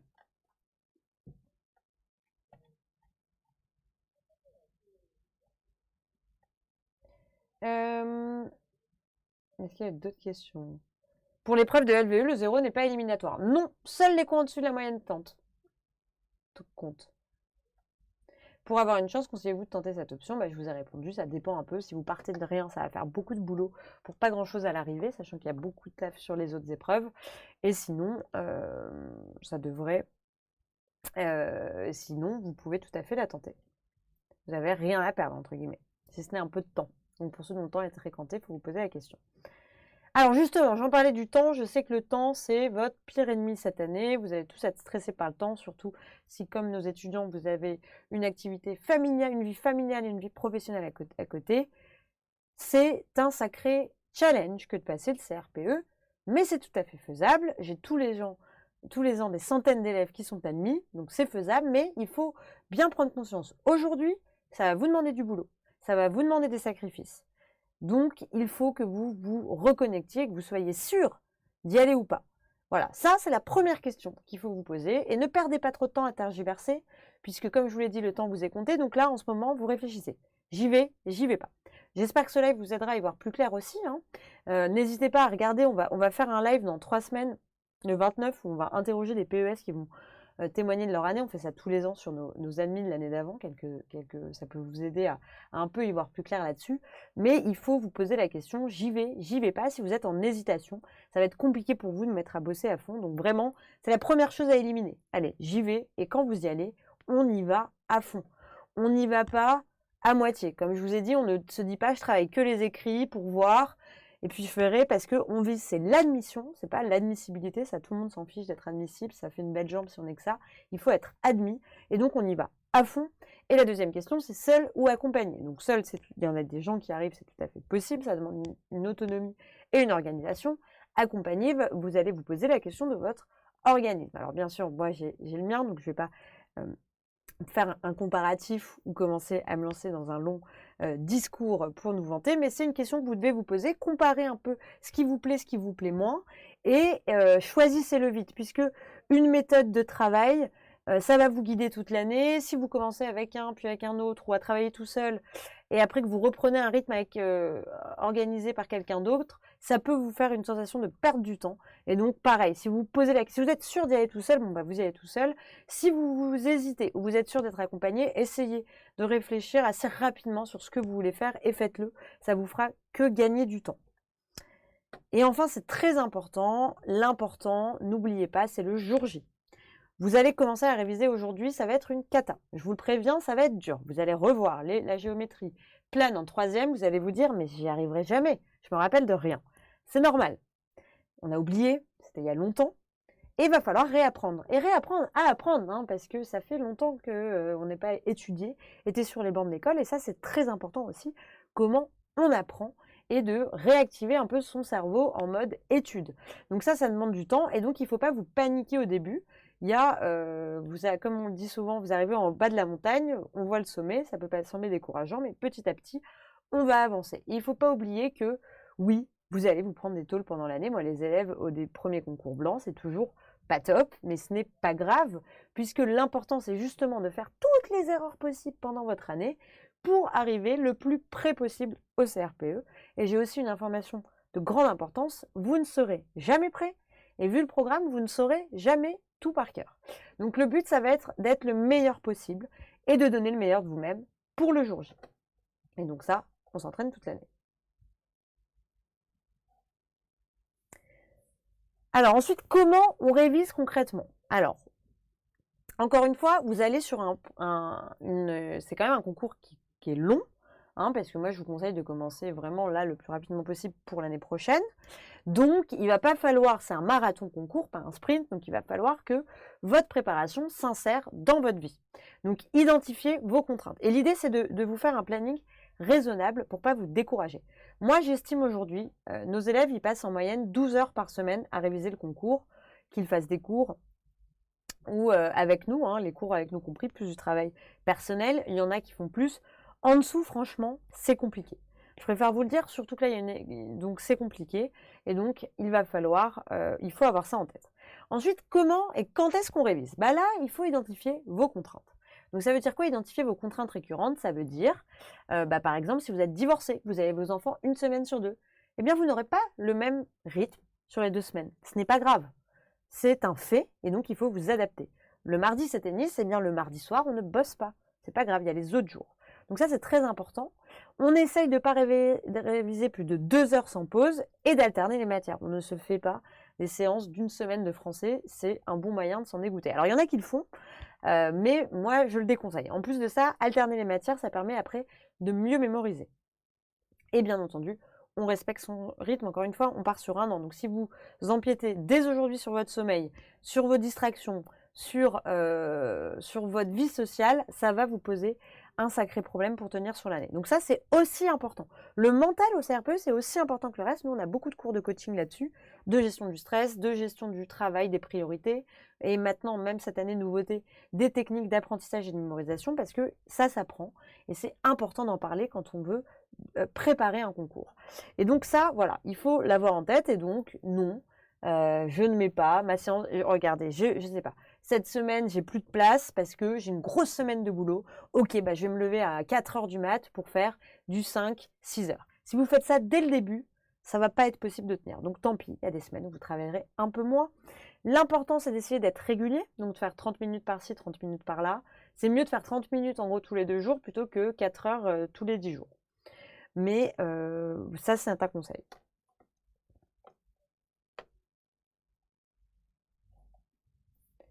Donc ça, c'est très important. Et donc, pour vous organiser, il va tout à fait falloir que vous intégriez ce rythme, que vous trouvez votre rythme. Au début, on tâtonne, on en fait un, on voit qu'on n'arrive à rien faire de ce qu'on s'était fixé. Ok, donc on réapprend. Mais il faut vous fixer des objectifs raisonnables et atteignables et qui s'insèrent dans votre vie. J'insiste là-dessus. Même si je vous le dis, vous allez avoir une année chargée. Alors, les entraînements, ça je fais que me le répéter, c'est la clé. Donc les sujets zéro, ils sont tombés, hein, vous les trouverez à la fin du live, mais je pourrais vous les redonner. Donc les sujets zéro du CRPE, c'est tout ce qu'on a pour l'instant, c'est pour les épreuves d'admissibilité, donc il faudra les faire. C'est de les faire un bon entraînement ou des sujets type concours que vous pourrez avoir, nous on en est, je vous ai dit 3 par épreuve écrite par exemple. Donc là l'idée c'est d'essayer au maximum pendant l'année de s'entraîner en temps réel en une seule fois et sans aide, au moins une fois avant le concours, parce que c'est pas du tout pareil de faire un devoir de 3 heures en 6 heures. Moi le premier point, le premier concours blanc par exemple, les élèves on leur dit ça, on leur dit vous n'allez pas y arriver, on le pense, c'est normal, personne n'y arrive la première fois, c'est très rare, de tenir les 3 heures. Eh bien vous faites votre devoir, vous mettez un trait là où vous avez fait les 3 heures, vous continuez. Et là vous voyez comme ça vous finissez le devoir, mais ça vous permet de juger et d'ajuster. Et donc si vous arrivez le jour J en n'ayant jamais tenté de faire un sujet en 3 heures, ça va être très compliqué pour vous. Donc ça, va falloir le faire dans l'année, et plus vous le faites, mieux c'est. L'idée, c'est d'avoir des retours, donc des corrigés officiels, malheureusement, il n'y en a pas eu des sujets zéro. Je ne pense pas qu'ils vont en produire, à mon avis, ils les auraient déjà mis, après on ne sait jamais. Ou, voilà, chez nous, on fait une correction de copie en vidéo, le prof vous fait un retour et il y a des corrigés. Ça, c'est la première partie, beaucoup de gens s'arrêtent là. J'ai fait mon devoir, j'ai eu mon retour, j'arrête. Ce qui est important, c'est cette partie-là, l'analyse et la remédiation. Ça, c'est la clé. En fait, si on ne le fait pas, c'est pas que ça sert à rien de s'entraîner, ça sert toujours. Mais c'est vraiment ça l'important. Il faut que chaque erreur que vous avez faite, vous la voyez comme une chance, parce que vous l'avez faite maintenant. Et vous allez pouvoir y remédier, c'est-à-dire revoir le cours, refaire l'exercice, très important, refaire des exercices sur cette notion, et l'exercice en lui-même. Donc nous, par exemple, pour chaque question de concours blanc, on dit où dans les cours ça traite, et ensuite, ça permet aux élèves de se réentraîner et de re-regarder le cours. Ça, c'est hyper important de ne pas oublier cette étape. Parce que beaucoup, voilà, on s'arrête, on a eu « Ah, j'ai eu 10, je suis nul », et puis on arrête. Or, c'est pas grave, vous avez eu 10, vous avez 10 points. Ouais, c'était 10 sur 40 que je disais ça, là, c'est bon. Vous avez tous les autres points à rattraper, et c'est une chance de le savoir maintenant et de ne pas le faire le jour J. L'oral aussi, on peut s'entraîner, c'est plus dur, mais on peut. Donc, si vous travaillez seul, il faut vous entraîner. Il faut vous filmer. Et il faut faire le terrible exercice de se regarder. Alors, c'est pas évident, mais tous les élèves, là, en ce moment, on leur a conseillé. Ils nous rappellent en nous disant que c'était vraiment super bénéfique. Ça permet d'éviter des tics de langage, des tics corporels, si vous ne voulez pas réécouter, même si vous ne pouvez pas regarder le fond. Ça vous aide pour la forme, qui est importante à l'oral. Et vous pouvez aussi avoir des retours d'autres personnes autour de vous. Donc nous, c'est des simulations avec des examinateurs et vous avez un retour après en direct.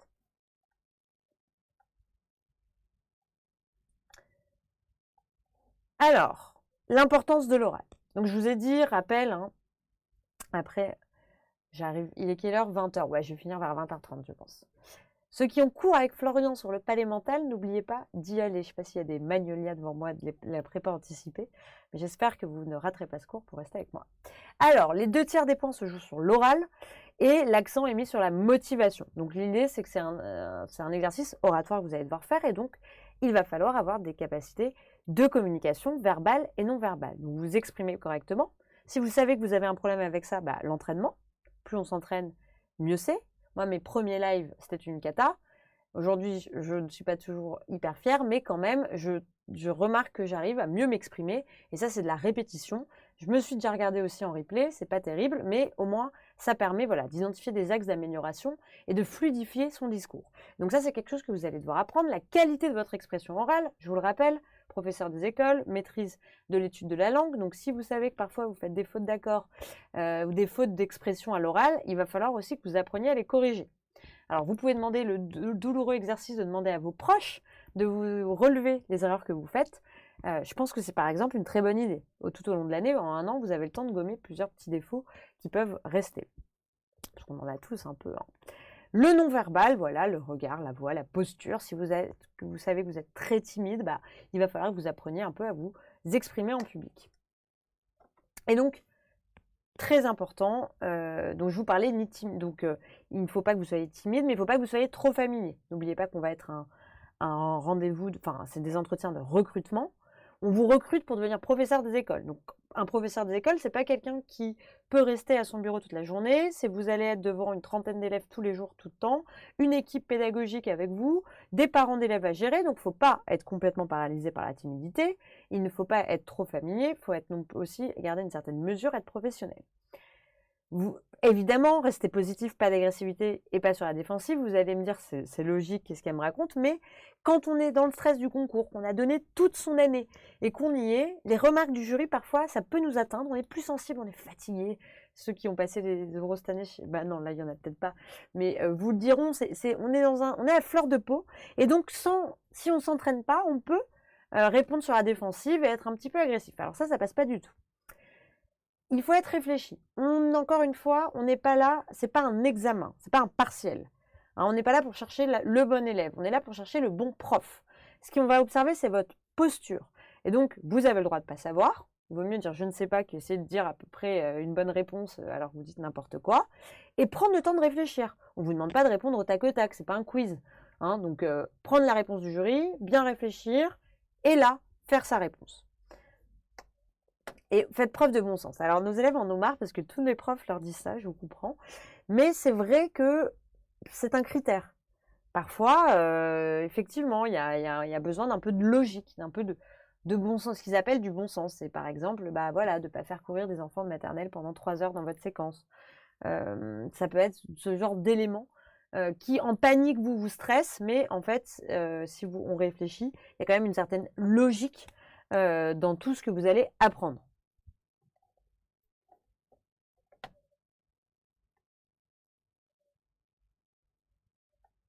Voilà, voilà. Bon, je vois que Mélina s'occupe très bien de vous. Alors, l'importance de l'expérience. Alors, Tatiana, juste, tu nous dis comment vous expliquez cette baisse de 87% à 65% entre 2019 et 2020.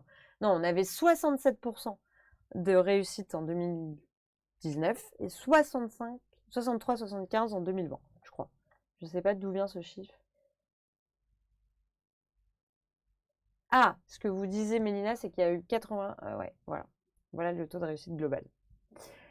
Donc, je précise pour ce taux de réussite, alors notre taux, c'est toujours très compliqué les taux de réussite, parce que, il y a certaines voies dans certaines académies, on a très peu de personnes qui le passent, donc c'est pas forcément représentatif, donc parfois on peut vous dire on a 100% de réussite, mais il y a une personne qui l'a passé et qui l'a eu, à contrario, 0% de réussite, il y a une personne qui l'a passé qui l'a pas eu.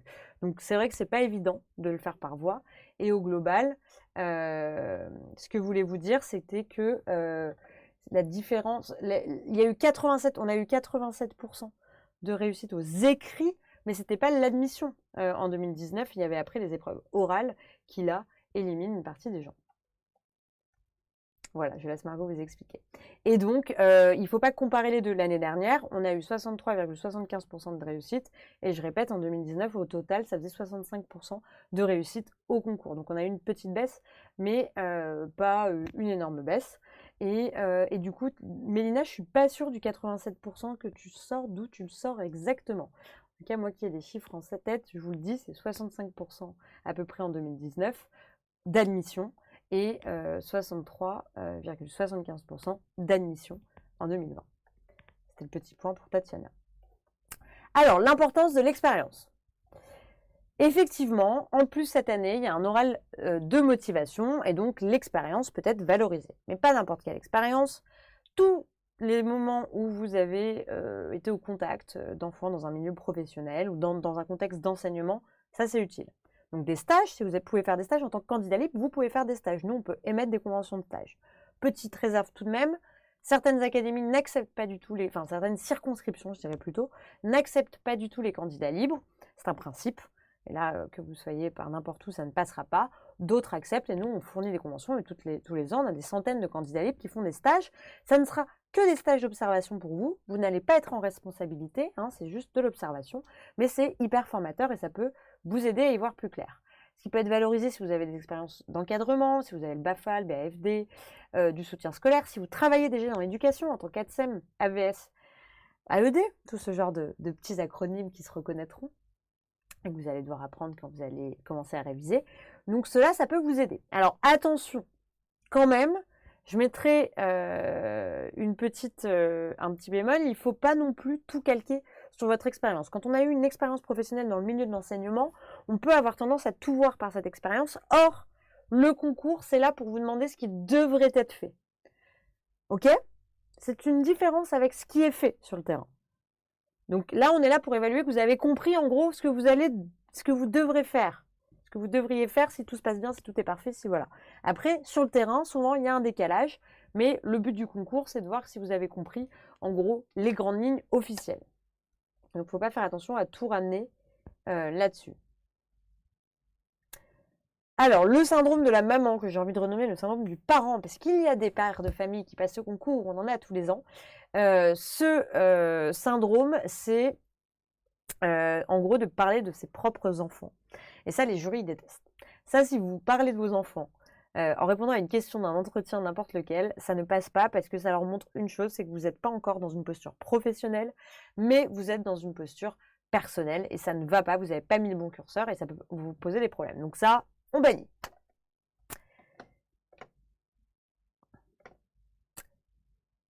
Alors, l'importance d'être entouré, c'est très dur de passer un concours entièrement tout seul. Donc je vous conseille de vous entourer de personnes qui passent le concours. Là, il y en a, vous êtes 145 à me regarder en live, donc vous êtes 145 potentiels à pouvoir vous regrouper. Donc voilà, essayez de trouver des gens qui vous aident toute l'année sans être énorme, mais ça vous aide rien qu'avoir une personne avec lesquelles vous pouvez échanger, poser vos questions, partager votre expérience, parce que j'en ai eu des couples qui passaient le concours ensemble, ça reste rare, ou des sœurs ou des amis, mais globalement, ça va être quelque chose où vous pouvez vous sentir un peu seul si vous n'êtes pas accompagné. Et donc, si vous décidez de le préparer seul, essayez de vous trouver quelqu'un. Si vous décidez effectivement d'être dans notre préparation, vous rejoindrez la grande famille des Magnolia cette année. Et donc là, vous aurez accès à des candidats qui passent le concours et qui ont le même rythme et qui suivent les mêmes cours que vous, ce qui peut vous aider. Et notamment à des échanges, parce que l'important, c'est d'échanger. Quand on pose des questions à quelqu'un et que vous lui expliquez, rien qu'expliquer à quelqu'un ce qu'il n'a pas compris, ça vous permet, vous, de mieux l'intégrer. Et donc maintenant, je vais finir en parlant, je vais prendre toutes les dernières questions et je vais parler de la préparation pour ceux qui le souhaitent. Donc notre préparation aujourd'hui, en ce moment, c'est les inscriptions à la préparation annuelle. Donc en ce moment, jusqu'à fin juillet, on est en train de débloquer au fur et à mesure les fameuses remises à niveau de grammaire et de mathématiques dont je vous ai parlé. Donc tous les mercredis, vous avez 1 à 2 modules préenregistrés. On n'est pas encore sur du live. Le live, ça n'arrivera qu'à la rentrée pour revoir tout ça. De fin juillet à fin septembre, on vous mettra en ligne ces fameux fondamentaux didactiques. Alors ne paniquez pas en mode faut que je sache tout pour fin juillet pour les remises à niveau. On les met en ligne, après vous vous organisez. L'idée, de toute façon, vous les avez à disposition toute l'année. Nous, on a une préparation à distance où tous nos contenus sont à dispo en replay toute l'année. Et donc, vous vous organiserez pour les réviser dans les temps. On vous donnera des indices de quelle remise à niveau il faut avoir vu à quel moment. Et de septembre aux épreuves, là on commence le gros de la formation. Il y a 3 à 4 lives par semaine. Les lives, c'est le soir à 20h ou le dimanche à 17h. Donc nous, on a des cours en live, donc je vous ai dit, des entraînements, on essaye de coller au plus proche de la réalité du concours, un groupe Facebook dédié aux étudiants, des cours, on essaye de faire d'autres choses, c'est des cours de méthodologie du travail, de relaxation, de gestion du stress et de mémorisation, et des lives hebdomadaires. Il y a moi ou un membre de l'équipe toutes les semaines le vendredi midi qui est là pour, en gros, vous faire un point où on en est, quelles sont les priorités du moment, quels sont les cours à venir, où vous devez en être, où en sont les autres. Et on vous donne aussi accès à d'autres contenus pour vous aider à découvrir cette fameuse culture professeur des écoles que vous allez devoir intégrer, notamment par des lives avec des auteurs qu'on invite ou une revue de presse qu'on vous prépare toutes les 2 semaines. Alors, pour vous montrer un peu à quoi ça ressemble, je vais répondre à quelques questions. Alors, me disait Véro, qu'entendez-vous par des académies n'apprécient pas les candidats? Ah oui, non, c'est pas à moi qu'on me pose. Pardon.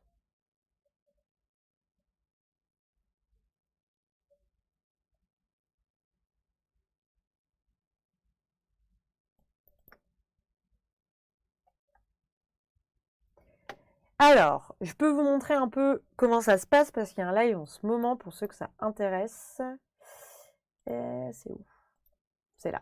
Donc voilà, donc ça c'est notre plateforme de live. Donc ça c'est les élèves de la préparation anticipée pour 2022. C'est des gens qui se sont inscrits avant, qui ont déjà commencé les cours.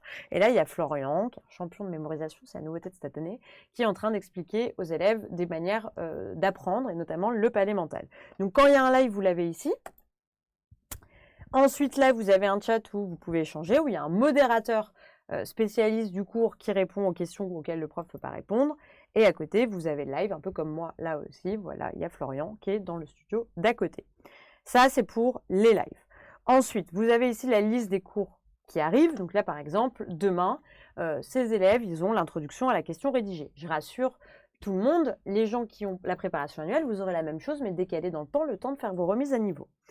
Et vous avez, vous voyez ici, tous les cours qui sont passés ces dernières semaines. Et donc là, par exemple, une introduction à la grammaire. Alors, la particularité quand on est en replay, c'est qu'on peut avoir le découpage du live après pour aller au plus près de ce qui nous intéresse. Et donc, parfois, il y a des ressources avec là, dans les remises à niveau, il y a souvent des exercices corrigés et le support de cours. Vous pouvez poser des questions sur les cours. Ça, c'est transmis directement au prof. Et ça vous permet d'avoir une réponse par un prof dans les 2 à 3 jours. Vous pouvez aussi la poster sur le groupe Facebook, tout à fait. Vous pouvez évaluer, on vous encourage à évaluer les cours le plus possible. Donc ça, c'est pour la plateforme live. Et vous voyez, voilà, ici, vous avez à peu près tous les cours, je crois. Non, il n'y a pas encore l'épreuve d'application parce que ça ne commencera pour eux qu'à la rentrée, mais ils ont déjà eu des cours du tronc commun, je vous ai dit, qu'est-ce qu'enseigner, comprendre les programmes, voilà.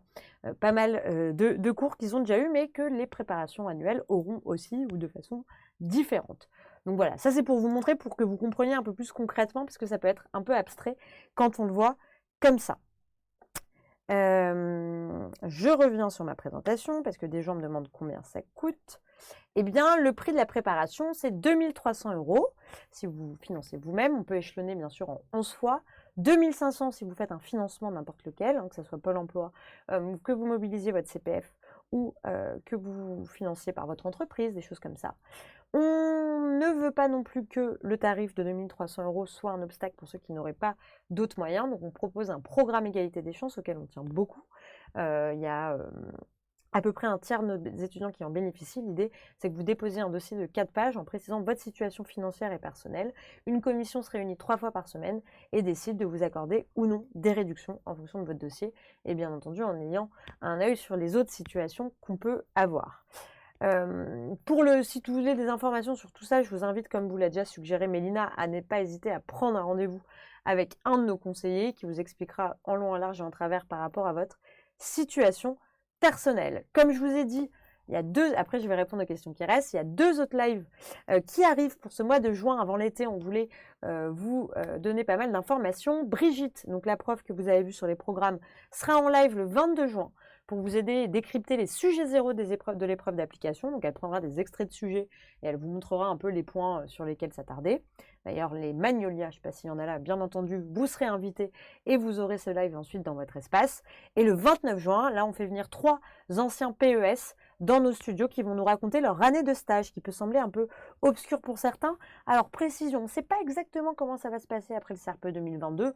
Ça ne va pas changer du tout au tout. Ça va être au début un peu les mêmes galères et les mêmes enseignements et les mêmes points forts tout de même. Donc voilà pour les prochains rendez-vous. Alors Véro, est-ce qu'on a moins de chance en candidat libre? Eh bien Véro, sache qu'aujourd'hui les candidats libres sont 40% des lauréats sont des candidats libres. Ça, c'est des chiffres qu'on a eu dans le rapport qui a fait la réforme. Donc pour moi, non, vous n'avez pas moins de chance. Alors, le Master MEF, c'est quelque chose, c'est une voie où ils vont faire des stages. Ceux qui sont en Master MEF, c'est vrai que vous avez des stages. Vous êtes plus dans le milieu de l'enseignement, donc on peut avoir des facilités. Mais moi, Véro, j'ai 90% de mes élèves qui sont des candidats libres en reconversion. Et on arrive quand même à avoir des très bons taux de réussite et des gens qui réussissent dans toutes les voies. Donc pour moi, quand on est bien préparé, bien motivé et qu'on est conscient aussi de là où on va. Vous allez vous postuler pour être professeur des écoles, donc encore une fois, allez regarder ce fameux référentiel de compétences pour voir un peu dans quoi vous vous impliquez, hein, comme si vous postulez un boulot. Et je vous le redis, il y a quand même une autre donnée à prendre en compte, c'est que ça demande du travail. C'est faisable, mais ça demande du boulot. Et ça, c'est important à l'avoir en tête.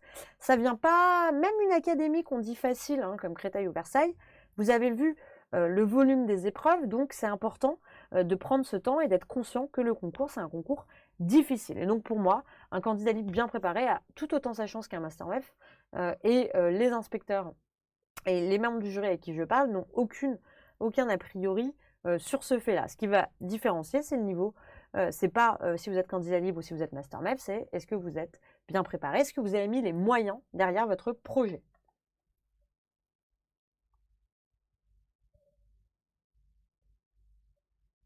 Quand saura-t-on avec certitude les conditions d'inscription au concours? Ah, Marie-Claire, si tu savais, tous les jours, non, peut-être pas, mais toutes les semaines, je vais sur devenir enseignant. On ne sait pas. J'espère que ça aura lieu cet été.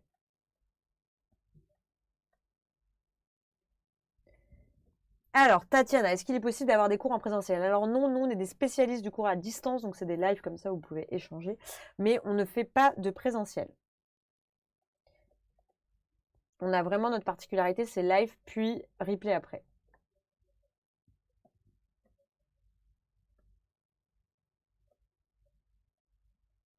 Et Véro me dit, pourquoi dites-vous moins de chance? Mais j'ai jamais dit qu'un candidat libre n'avait moins de chance. Au contraire, moi, je suis convaincue. C'est une conviction que j'ai, et c'est pour ça que je suis responsable de l'objectif CRPE, c'est que je suis convaincue que les candidats libres font des excellents professeurs des écoles. Je vais même vous le dire, moi, ma mère a fait cette reconversion à 40 ans passés. Elle est hyper heureuse aujourd'hui, c'est une super prof. Et c'est peut-être un peu ça qui m'anime aujourd'hui, mais je suis convaincue que les candidats libres font d'excellents professeurs des écoles et n'ont pas moins de chance. Je pense, Véro, que vous avez confondu. J'ai dit que des académies n'acceptez pas de faire des stages d'observation pour des candidats libres. C'est pour des raisons pratiques et des raisons d'assurance, et aussi peut-être parce qu'il n'y a pas assez d'endroits et que ça peut être plus compliqué pour ces académies, c'est même des inspecteurs parfois, parce que c'est quand même des choses en plus à prévoir d'accueillir un candidat libre, on ne sait pas d'où il vient, on ne sait pas le parcours qu'il a, en stage d'observation. Mais je ne parlais en aucun cas du concours où il n'y a pas du tout, pour moi, moins de chance. Alors Tatiana, non, les concours blancs ne sont pas en présentiel. Pareil, pourquoi? Puisque nous, on a la particularité, on vous met les concours blancs à une date fixe, donc pendant l'année, on vous donne une date conseillée pour les rendre, mais vous avez, parce qu'on sait que vous avez tous des aléas dans votre vie, hein, vous avez, je sais pas, il y a des semaines où vous pourrez, il y a des semaines où vous ne pourrez pas, et comme vous avez quand même pris dans la formule 3 concours blancs, on vous permet de les faire jusqu'à 3 semaines avant le concours. Après là, c'est plus pertinent, non seulement pour avoir une correction de qualité dans les temps et pour pouvoir faire cette partie remédiation.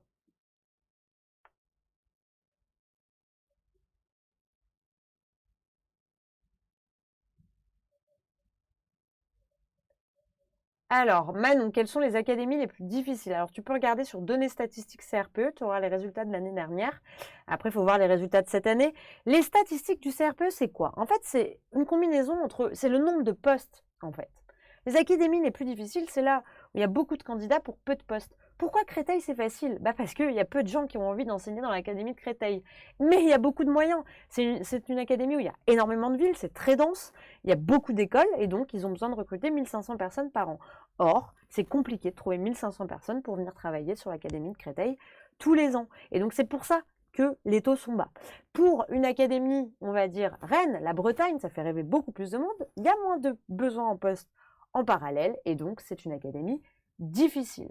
Donc tous les ans, ça varie, mais moi je citerai Rennes, Toulouse, Montpellier, la Corse, sont des académies réputées difficiles.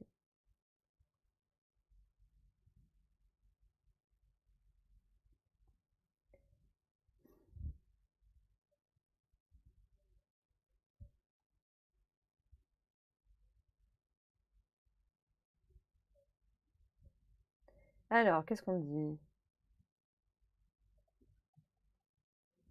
Je regarde.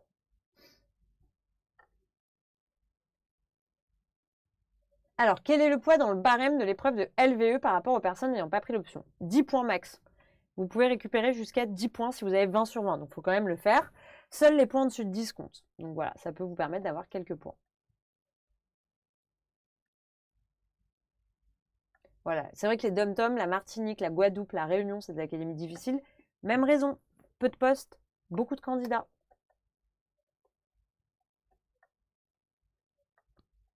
J'ai cité les principales qui me venaient en tête, mais regardez sur devenir enseignant. Alors, très bonne question d'Amandine. Ça veut dire quoi une académie difficile? Non, le concours, c'est les mêmes épreuves, le même type de jury. C'est juste qu'il y a moins le rapport post-candidat n'est pas le même. Voilà. Bah, on peut regarder. Regardez. En gros, c'est ça en fait, c'est qu'il y a plus de personnes en proportion qui veulent le passer. Alors, est-ce que je peux vous le montrer? Je regarde. Je regarde sur mes cours. Ok, donc la petite astuce, c'est vous tapez données statistiques CRPE. Et là, vous avez toutes les stats de réussite de tous les concours d'ailleurs. Vous aurez 2021 cet été. Et donc 2020, là, vous pouvez voir. Et donc, on voit que, voilà, Clermont... Alors, une académie difficile pour vous permettre de comparer. Nantes. Nantes, il y avait 3000, donc 1500 présents, 270 postes. Il y a beaucoup de gens qui veulent passer à Nantes. Bah, il n'y a que 17% à la fin qui sont admis. A contrario, Paris, il y a 275 postes. 597 présents. Il y a moins de gens qui veulent passer à Paris. Et bien, il y a 46%. C'est ça, la différence. Elle est là. C'est sur le rapport. Pareil. Voilà. Et vous le remarquez partout. Et donc, Créteil, oui, c'est facile. On dit Créteil, mais il y a 1500 postes et il y a 1557 présents. Ils n'en ont pris que 1082. Donc, ils prennent pas tout le monde non plus. Hein, ils prennent pas. Mais voilà. Elle vient de là. Donc, il y a autant de personnes presque, vous le voyez, qu'ils passent à Grenoble que à Créteil pour un nombre de postes 6 fois inférieur. C'est là la différence en fait.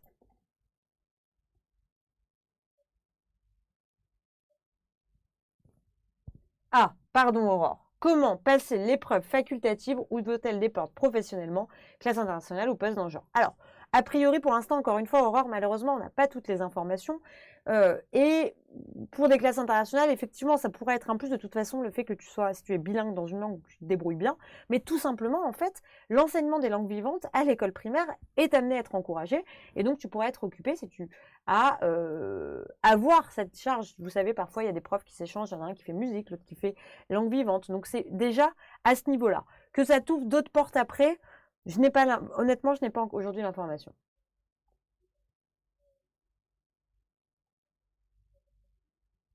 Est-ce qu'il est plus facile, me dit Matt, de réussir le concours dans le public que dans le privé? C'est un peu plus. Encore une fois, ça dépend des AK. Donc là, vous avez tous les résultats, je te laisse t'amuser à les comparer. Mais c'est plus facile dans le public parce qu'il y a plus de postes. Il y a plus d'écoles publiques en France que d'écoles privées sous contrat. Marie, savez-vous s'il y aura différents sujets selon les regroupements comme les années précédentes? Je ne sais pas. Elodie, quand aurons-nous nos relevés notes en ayant raté les écrits? Alors, normalement, tu les as après les écrits. Certaines académies attendent les résultats d'admission pour les donner à tout le monde. Ah, vous avez plus de son? Si, vous avez du son. Après 1 an et demi de commune, me demande Tatiana, êtes-vous réellement sur du modèle en distanciel? Alors nous, on est né du distanciel. Il y a 4 ans, on était déjà en distanciel. Parce qu'on avait une volonté voilà, de pouvoir aussi s'insérer. C'est plus facile en fait pour des personnes qui ont une vie chargée, pro, étudiante, familiale, de faire des cours à distance, de pouvoir revenir dessus. Donc on a tout misé là-dessus, on développe nos propres plateformes et on a une grosse équipe de développeurs ici pour nous aider à améliorer nos plateformes tous les ans grâce au retour des étudiants, des profs, de tout le monde. Et donc, on vient de là. Et en fait, on était là en distanciel. On a des studios à Paris d'enregistrement. Il y en a 5 où nos profs viennent. Hein, on insiste pour que nos professeurs viennent dans nos studios. Ça permet d'avoir du son, de la caméra de qualité, une connexion de secours si ça coupe. Voilà, il y a toujours un relais. Il y a un technicien qui est là. Enfin, vraiment, nous, on vient de là.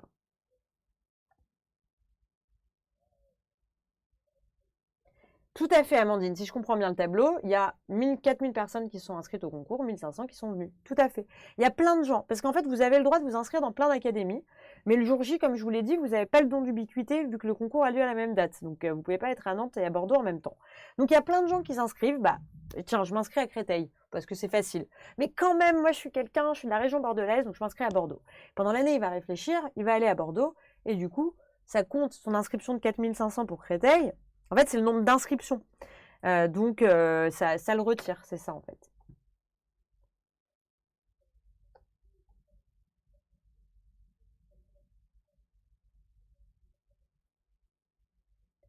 Alors, pouvez-vous détailler la remise à niveau? Bah oui, tout à fait, je peux vous la montrer. Alors, la remise à niveau. Donc, je reviens ici, donc je vais vous montrer. On va aller en mathématiques. Donc voilà, ça c'est la remise à niveau de mathématiques. Les anticipés l'ont déjà eu, les autres vous l'avez au fur et à mesure, puis vous aurez tout fin juillet pour vous organiser. Donc voilà. D'ailleurs, celle-là, vous pouvez la regarder gratuitement. C'est notre module que vous pouvez regarder, on pourra vous l'envoyer. Et donc, vous avez voilà, les bases de la géométrie plane, la symétrie, les opérations, l'arithmétique. Et donc, qu'est-ce qui se passe quand on va dedans? Eh bien, vous avez des petits tutos pour tracer l'image d'un point par une symétrie. Vraiment, on reprend les bases, des cours, des exercices et des petits corrigés. Voilà, il y a Louis en live, notre prof de maths, qui a une moche miniature, là, le pauvre. Et donc, voilà, il va faire des points de cours et de la corrigée d'exercices. Donc ça, c'est les maths. En grammaire, il y a à peu près la même chose sur des points du programme, je peux vous montrer. Voilà, les mots et la phrase, le groupe nominal, le discours rapporté, et à chaque fois, des exercices et du cours. Voilà, ça c'est la remise à niveau. Et donc, combien d'heures? C'est 10 modules en français, 10 modules en maths. Chaque module fait à peu près 10 heures. 2 heures, pardon, entre 1h30 et 2 heures. Et donc, du coup, ça fait 40 heures au total. Quand auront lieu les épreuves en 2022, Séverine? Eh bien, je ne sais pas non plus. Souvent, il annonce vers le mois d'août, les dates du CRPE. Donc, on ne sait pas exactement. On ne parle pas de didactique dans la remise à niveau. Alors, Swazik, très bonne question. Là, c'est les remises à niveau.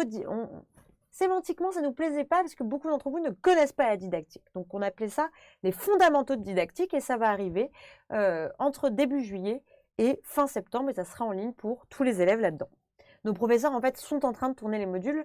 On a 2 super profs de Dida, Aurélie en français et Sylvain en maths, qui ont déjà fait des lives. Et ils sont tous les 2 conseillers pédagogiques. Sylvain spécialisé sur la mission mathématique. Aurélie a repris une classe depuis, mais c'est un peu la chouchoute de nos élèves. Elle est formidable, c'est elle ici. Et ils sont en train de produire ces fameux modules. Donc voilà, et ça, la remise à niveau, tous ceux qui se souscrivent à notre préparation y ont. C'est vrai qu'on a pris le parti aussi de ne faire que des préparations complètes, parce qu'on a vraiment envie d'avoir un groupe classe. Voilà, c'est les magnoliens, on prépare tous ensemble, on prépare toutes les épreuves, et on y va jusqu'au bout. Et donc, les cours, donc là les remises à niveau commencent déjà. Hein, il y a déjà à peu près 5 modules en maths, 5 modules en français. Moi, je vous conseille effectivement, peut-être, si vous avez envie de passer un peu de temps pendant l'été et que vous êtes intéressé par la préparation, de ne pas trop attendre pour pouvoir vous organiser ensuite et surtout découvrir ces fameux fondamentaux de didactique qui arriveront début juillet dans votre espace et pouvoir justement voilà, avoir les contenus pour ensuite décider comment vous organisez votre été en incluant ces révisions. Parce que, honnêtement, après, c'est tout à fait faisable. Hein, nous, on prend des inscriptions jusqu'à la fin septembre, mais plus tôt vous y prenez, je vous ai vu, on l'a vu ensemble, hein, il y a un gros volume, il y a beaucoup de choses à voir, donc plus tôt on a évacué cette remise à niveau, mieux on peut se concentrer sur vraiment la préparation aux épreuves pures. Tatiana, quel est votre taux d'admission après admissibilité? On a eu 80% de nos admissibles, c'était il y a 2 ans, qui ont été admis. Donc on transforme très bien aux euros. Alors, Swazik, vous avez parlé de financement par la région, j'ai été coupée, pouvez-vous réexpliquer? Alors, j'en ai pas trop parlé, je dis comme exemple, mais il y a certaines régions, renseignez-vous auprès de la vôtre, qui financent des formations dans certains cas. Souvent, c'est lié à d'autres conditions, type il faut être demandeur d'emploi ou des conditions de ressources. Mais parfois, il y en a, nous on a des élèves qui sont financés par les Hauts-de-France, par la région Réunion, on a beaucoup de Réunionnais aussi. Voilà, on a des élèves et des intervenants dans toutes les académies.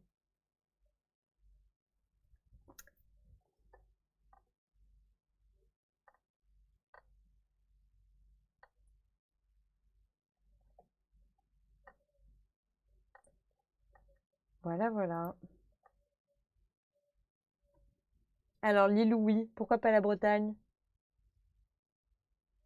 Là, la Bretagne ne finance pas, pardon. Je crois que tu disais qu'on n'avait pas d'élèves en Bretagne, on en a plein. Oui, oui, il y a des régions qui ne financent pas. Voilà, ça dépend, ça peut changer d'une année sur l'autre. Qu'est-ce qu'il y a comme dispositif? Le CPF, évidemment. Ça, c'est quelque chose que si vous avez déjà travaillé, vous avez tous, vous avez travaillé depuis 2014, vous avez une compte sur mon compte personnel, une cagnotte que vous pouvez mobiliser pour notre préparation. Ça, n'hésitez pas à prendre un rendez-vous, on vous réexpliquera, on regardera. Voilà. Écoutez, je crois que j'ai répondu à peu près à toutes les questions. Moi, j'étais ravie de passer ce moment avec vous ce soir. J'espère que je vous ai un peu éclairé sur à quelle sauce vous allez être mangé l'année prochaine. En tout cas, ce que je peux vous dire, c'est que vous avancez dans un magnifique projet qui va certes être difficile, mais qui, une fois que vous y êtes, franchement, on a plein de retours d'élèves qui sont comblés. Et donc voilà, bravo à vous, c'est courageux. Moi, je suis toujours très admirative de tous nos élèves. Ils m'impressionnent par leur sérieux, leur détermination. Et n'hésitez pas, si vous avez besoin de plus d'infos sur des points, à nous recontacter.